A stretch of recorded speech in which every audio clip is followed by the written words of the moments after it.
తెలంగాణ నుంచి పెద్దల సభకు ఎవరు ఊహించని యువ నేతను ఎంపిక చేసింది కాంగ్రెస్ హైకమాండ్. రేణుకా చౌదరితో పాటు అనిల్ కుమార్ యాదవ్ ను రాజ్యసభకు పంపించాలని డిసైడ్ అయింది. ఇక బీఆర్ఎస్ తరపున వద్దిరాజు రవిచంద్రను ఫైనల్ చేశారు కేసీఆర్. రాజ్యసభ ఎన్నికల బరిలో ఉండే అభ్యర్థులను ప్రకటించాయి పార్టీలు. తెలంగాణలోని 3 సీట్లలో 2 కాంగ్రెస్, 1 బీఆర్ఎస్ కు దక్కనున్నాయి. తెలంగాణలో తమకు దక్కబోయే 2 రాజ్యసభ సీట్లకు కాంగ్రెస్ అభ్యర్థులను ప్రకటించింది.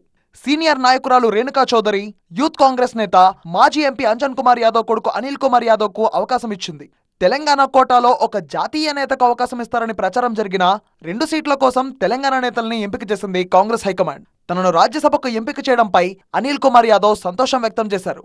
ఈరోజు అధిష్టానం మా నాయకుడు రాహుల్ గాంధీ గారు, కేసీ వేణుగోపాల్ గారు, మల్లికార్జున్ ఖర్గే గారు, అదేవిధంగా మా పిసిసి అధ్యక్షుడు రేవంత్ అన్న గారు ఆశీస్సులతో, పెద్ద నాయకులు అందరూ ఆశీస్సులతో ఈరోజు నాలాంటి ఒక యువకుడికి రాజ్యసభకు పంపిస్తున్న విధంగా కూడా నేను వాళ్ళందరికీ కూడా చెప్తున్నాను.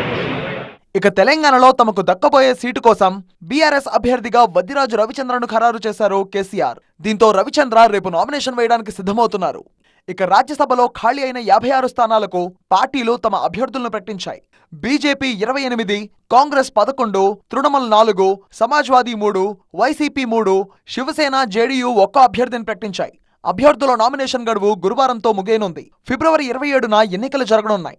ఎన్నికలు జరగబోయే మొత్తం సీట్లలో సగం స్థానాలు బీజేపీకే దక్కనున్నాయి.